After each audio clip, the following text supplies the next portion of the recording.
እግዚአብሔር እንዴት ይፈርዳል? አንድ ግብፃዊ መነኩሴ ለገዳም መርጃ የእጃቸውን ስራ የሆኑትን ቅርጫቶች ሊሸጡ ወደ እስክንድሪያ ለመጓዝ በጠዋት ተነሱ። በመንገድ ላይ ታዲያ ትልቅ የቀብር ስነስርዓት ለማድረግ የሚጓዝ ህዝብ ገጠማቸው።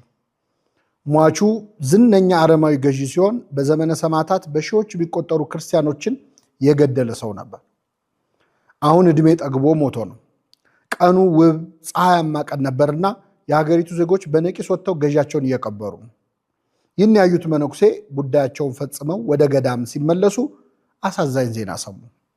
ለ60 ዓመታት በበረሃ በብህቱና ቅጠልና የበረሃ ፍሬ ብቻ እየበላ የኖረ ጸሎተኛ ባህታዊ በዚያች ዕለት በጅብ ተበልቶ ሞቶ ነበር። መነኩሴው እጅግ ጥልቅ ሐዘን ውስጥ ሆነው እንዲህ ሲሉ አሰቡ።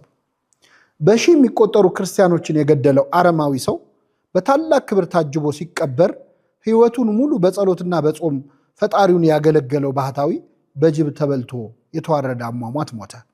ይህ እንዴት አይነት ፍርድ ነው? እግዚአብሔር ከመልካምነቱ ሁሉ ጋር ኢፍትሐዊ ነገሮች ሲሆኑ ዝም ብሎ ለምን ያያል? በዚህ ምክንያት ብዙ ሰዎች የፈጣሪ መኖር ይጠራጠራሉ። እኔም ፍርዱን እንዲገልጽልኝ መጸለይ ይኖርብኛል አሉ።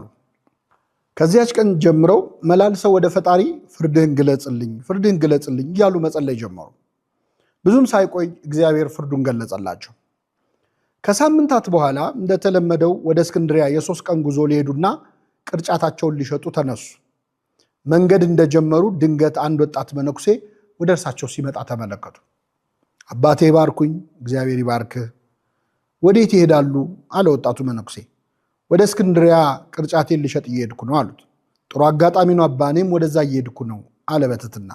ጎሽ አብረን እንጓዛለና አሉ አባ። ወጣቱ መነኩሴ ከእጃቸው ሸክማቸውን ተቀበለ። ጥቂት እንደሄዱ እንዲህ አላቸው። አባ ያው እንደሚያውቁት እንደ መነኮሳት ስርዓት ጉዞ ስንጓዝ በጸሎት ከእግዚአብሔር ጋር መነጋገር ነው ያለብን አይደል አላቸው። ልክ ነው ልጄ አሉት። እንግዲያውስ ለ3 ቀን አብረን ስንጓዝ እስክንድሪያ እስክንደርስ አንዲትም ቃል አንነጋገር። ምናልባት በ3ቱ ቀን ጉዟችን ለማየት የሚከብድ ነገር እንኳን ሳደርግ ቢያዩኝ፣ ላይናገሩኝ፣ ላይፈርዱብኝ የዝምታ ቃል ኪዳኑን ላያፈርሱ ቃል ይግቡልኝ አላቸው። አባ እየተገረሙ እሺ በሕያው አምላክ እምላለሁ ልጄ አንዲትም ቃል አልተነፍስም አሉት። ሁለቱም አባቶች በጠዋት የአርምሞ ጉዟቸውን ጀመሩ።